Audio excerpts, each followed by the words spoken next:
The world told us that to survive, we needed more. More gear, more objects, more weight strapped to our backs as if the path to freedom were paved with excess. They taught us that safety comes from accumulation and that survival is measured by the size of the backpack we drag through life. But the truth is simpler, sharper, more uncomfortable. The things they told us we need have only made us heavier. We bought equipment but lost direction. We built kits but misplaced ourselves. And now we stand in the middle of a civilization that mistakes clutter for preparation, noise for knowledge, and consumption for wisdom. Survival was never about owning more things. It was always about remembering who you are beneath the avalanche of distractions. We walk through a world obsessed with gear lists, emergency checklists, and the illusion that preparedness comes wrapped in plastic. But the catastrophe we fear is not out there in the wilderness. It is inside our own minds. The real danger is living a life so stuffed with unnecessary weight that we forget how to breathe. We carry gadgets that promise convenience but cost our clarity. We chase upgrades while our spirits downgrade. We accumulate equipment meant to save us from natural disasters, yet remain defenseless against the storms we create within ourselves.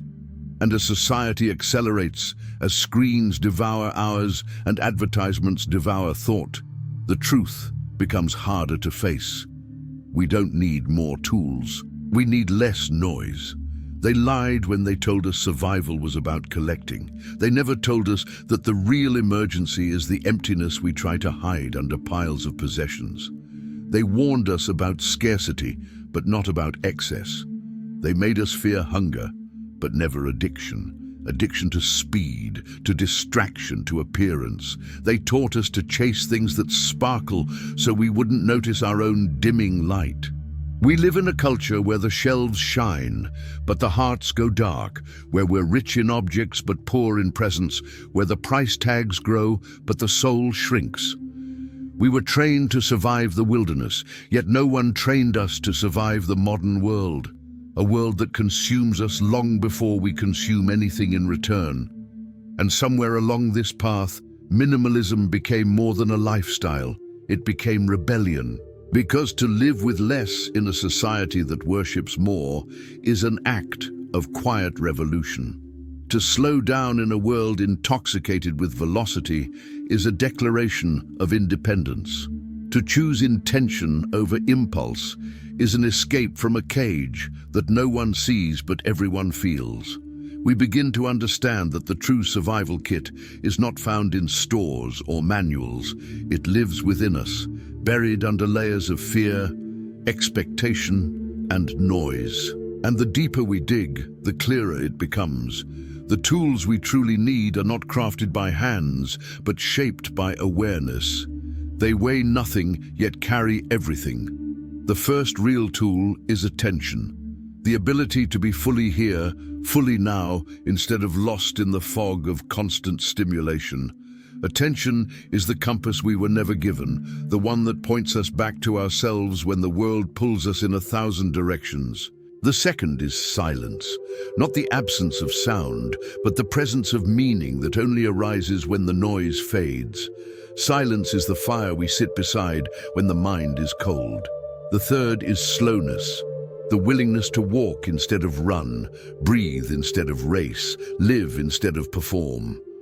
Slowness is not weakness, it is the strength to resist a culture that confuses haste with purpose. And as these inner tools awaken, the illusions start to crumble. We begin to see that survival was never about carrying more, it was about carrying wisely. The fourth true tool is simplicity, the art of needing little to live much. Simplicity is the shelter we build inside ourselves, a place where the wind of chaos cannot enter. The fifth is awareness, the skill of observing our thoughts instead of drowning in them, of watching our desires instead of becoming their servants.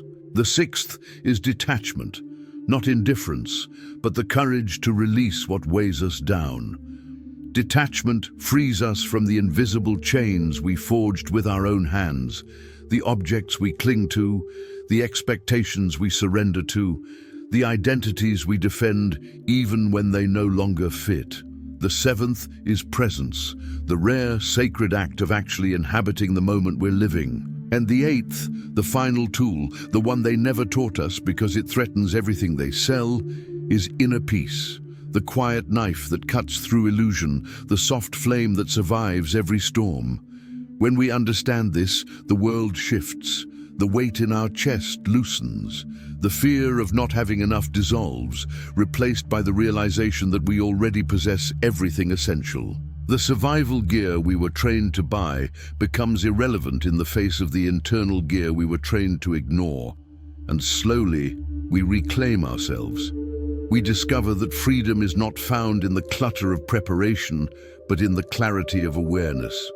We awaken to the truth that the heaviest burden we ever carried was the belief that we needed more to be whole. And once this illusion breaks, a new life begins. Lighter, quieter, deeper. This is the moment when the world no longer feels like an emergency. This is the moment when simplicity becomes sanctuary. We stop running toward things and start returning to ourselves. We begin to see that the modern catastrophe was never about lacking resources, it was about lacking presence. And as we step into a life guided by the 8 inner tools, we realize that survival is not about enduring the world, but embracing it with a mind unburdened. The chaos remains, but we no longer belong to it. The world is loud, but we have learned the volume of our own silence. And so the revolution begins, not with noise, but with stillness, not with accumulation, but with release, not with new possessions, but with new vision. We walk lighter, think clearer, breathe deeper. We become the kind of survivors that no disaster can break, because our strength does not depend on what we carry, only on who we are.